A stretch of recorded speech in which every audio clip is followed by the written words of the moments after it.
Welcome back to Very Ordinary Differential Equations. In this lecture, a bit of an aside, a topic known as convolutions of functions. So what's the motivation for another new definition? Linearity of the Laplace transform has been an incredibly useful property. So the Laplace transform of AF plus BG is just A times the Laplace transform of F plus B times the Laplace transform of G. So using that, we can rely on a table of a few known results to compute many Laplace transforms and inverse Laplace transforms. But linearity doesn't immediately help us when it comes to products of functions. So specifically, suppose we can recognize capital F of S is the Laplace transform of little f of t, and capital G of S is the Laplace transform of little g of t. You definitely cannot conclude that the Laplace transform of little f times little g is capital F times capital G. It's simply not true. Now, when working with a new operator, for example, Laplace transforms, the term convolution in very vague and imprecise way means typically some kind of way of blending together two objects in a way that interacts nicely with the operation in question. So without talking about other types of convolution, which simply wouldn't be relevant here, we're going to say that the convolution of two functions defined on the interval from 0 to infinity is given by f star g, and it's defined as f star g is a new function of t evaluated as the definite integral from 0 to t f of tau g of t minus tau dt. So on the interval from 0 to t, we take the product of f going from 0 to t and g, which goes from t down to 0 in a sort of symmetric way. And I take this product and I integrate that. And that's the convolution f star g of t. Now, one useful fact, which does not take a whole lot of effort to prove, it's a quick change of variables, is that convolution is commutative. F star g is always going to be equal to g star f. But what does this new notion of convolution have to do with Laplace transforms? Well, here's a theorem. If the Laplace transform of f is capital F and the Laplace transform of g is capital G, then the Laplace transform of the convolution f star g is capital F times capital G. In other words, linearity was terribly helpful for sums and scalar products. But over here on the Laplace transform side, if we have a product of two different functions, that corresponds to the inverse Laplace transform being not f times g, but f convoluted with g. So to prove this, we're going to assume that the Laplace transform of f convoluted with g exists. Showing that the improper integral in the definition even converges takes a good amount of work, and we're really going to skip that part. So we're just going to assume that this Laplace transform does exist. So then we're just going to sort of cavalierly go forward and say, okay, the Laplace transform of f star g is the integral from 0 to infinity e to the minus st f star g of t. But what's f star g of t? It's this definite integral by definition. Okay, now I have a double integral. I'm going to absorb e to the minus st into this integral here. The variable of this inner integral was tau, not t. So as far as tau is concerned, e to the minus st is a constant. I'm factoring it into the integral right here. So here is our double integral representing the Laplace transform of the convolution f star g. What's the region of integration? It's all possible pairs, t comma tau, where t goes from 0 to infinity and tau goes from 0 to t. Now what we want to do is reverse the order of integration. First note, tau can in fact be arbitrarily large. In this presentation, tau goes all the way up to t, where t was allowed to be any positive number. So tau could go up to an arbitrarily large value of t. But suppose I fix one particular value of tau.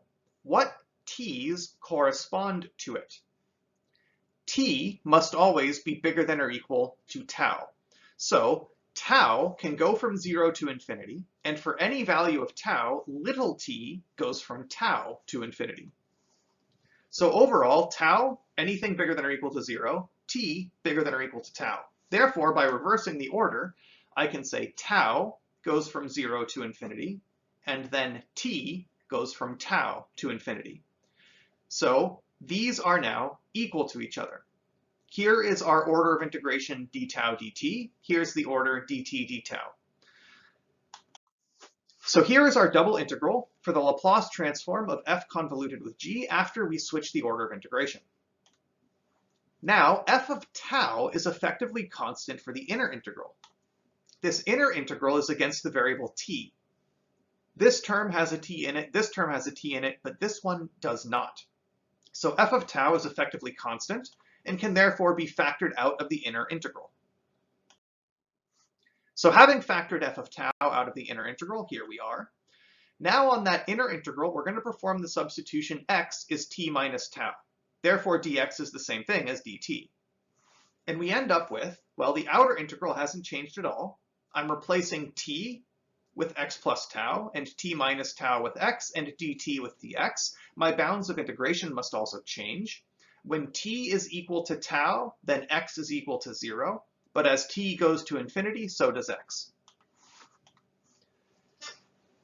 Now, in this inner integral, I have e to the minus sx, e to the minus s tau. The e to the minus s tau is constant as far as the variable x is concerned. Factor it out. So we've done a lot of work, and here's what we have.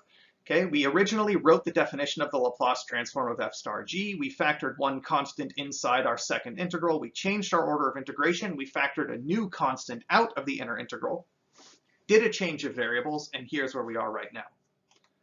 But that inner integral is constant as far as the outer integral is concerned. The outer integral is against the variable tau.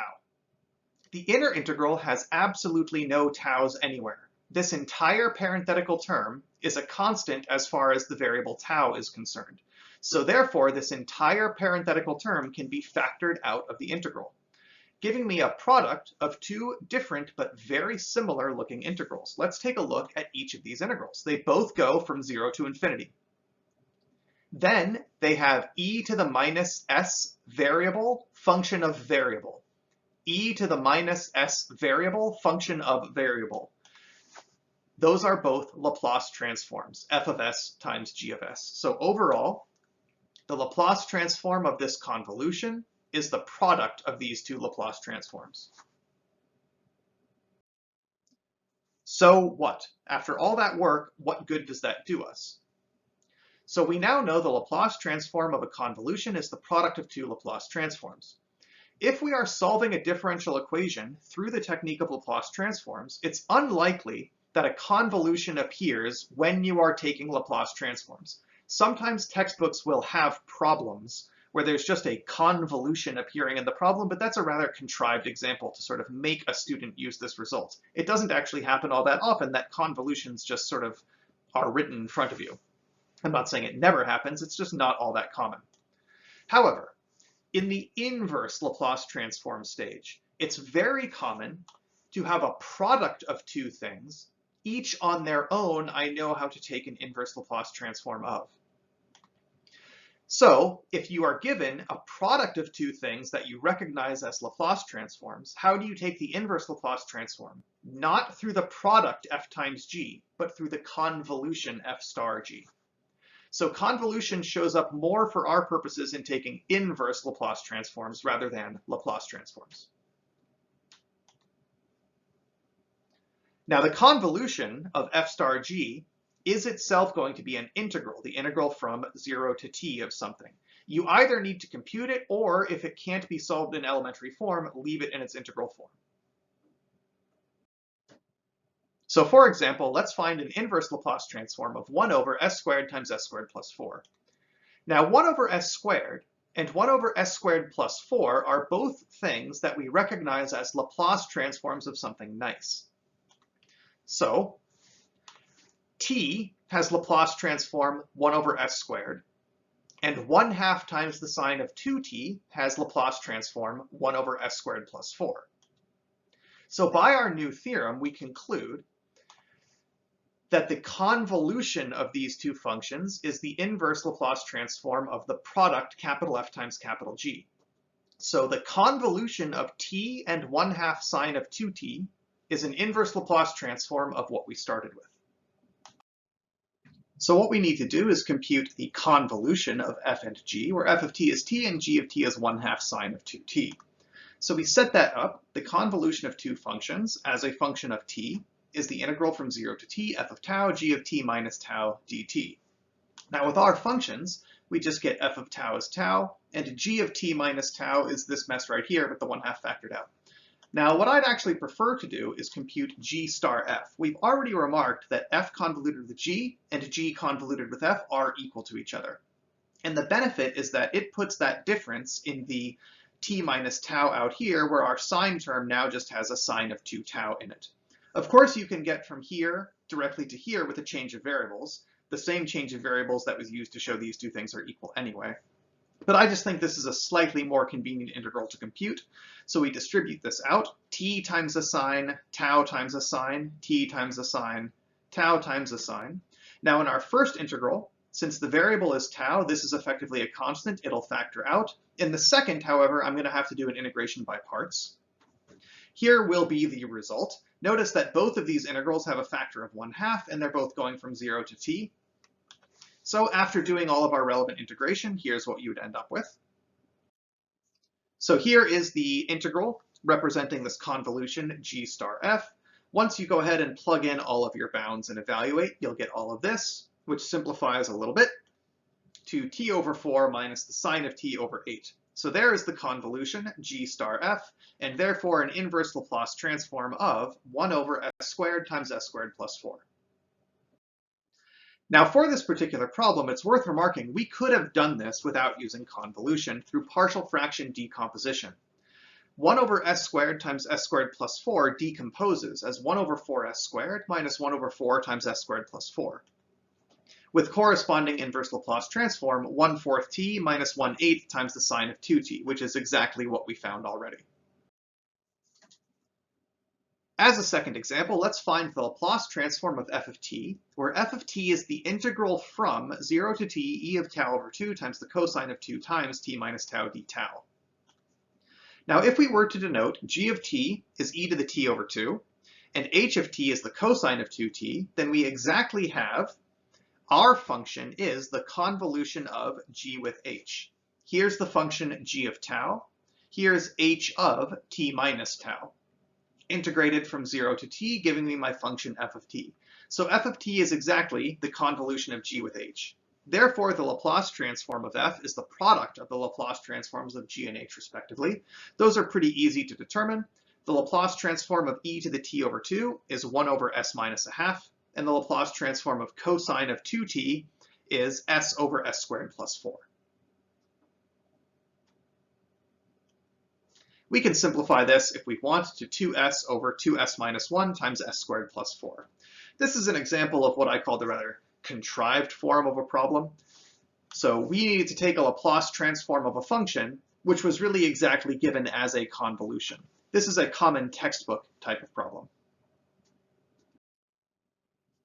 And as a third example, let's solve this integral equation. Find a function y so that y of t is equal to e to the t plus 2 times the integral from 0 to t cosine of t minus tau y of tau d tau. Now what we actually have here is that y of t is e to the t plus 2 times this convolution of y with a cosine function. So if we take a Laplace transform of both sides, representing the Laplace transform of y of t with capital Y of s, we have y of s. The Laplace transform of e to the t is 1 over s minus 1. And the Laplace transform of this convolution will be the product of the two Laplace transforms. We've already said the Laplace transform of y of t is capital Y of s. And from a table, we know that the Laplace transform of cosine of t is s over s squared plus 1. Now what we have to do is solve this for y of s, which we can do. Okay, so moving all the terms with y of s over to one side and factoring out, we get capital Y of s times the quantity 1 minus 2s over s squared plus 1 is 1 over s minus 1.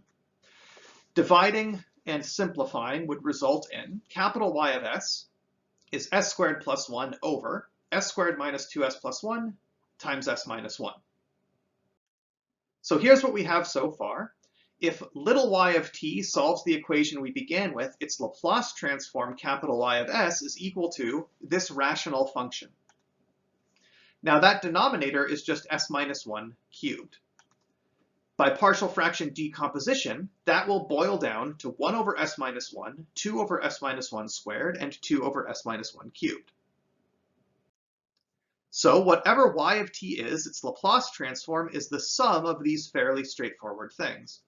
So I simply take an inverse Laplace transform and recognize here, inverse Laplace transform e to the t, lining it up with a table of Laplace transforms, 2t e to the t and t squared e to the t.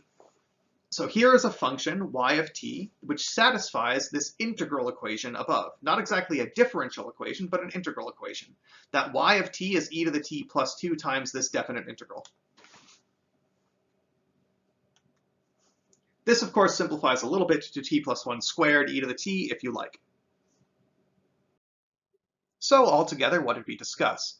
Convolution of two functions is a useful thing to bear in mind when you have to compute inverse Laplace transforms of products. Now, depending on a specific example, you might have a product of two rational functions. Now, a product of two rational functions is just a rational function, and we know how to deal with those, partial fraction decomposition. So it might be easier to just do the partial fraction decomposition overall, or it might be easier to keep that product in that form and work through a convolution on the other side. But we will soon see that convolution will allow us to solve problems where forcing functions are of new and interesting forms. Specifically, we're going to have Laplace transforms that are not rational functions, and therefore you can't just assume that everything boils down to rational functions and partial fraction decomposition. After taking the Laplace transform, if we have terms that are not rational functions, well then all of the above discussion doesn't really apply. And so you may have a case where you have a product of two things that you know how to deal with, which are not rational functions, and therefore convolution will be the best choice.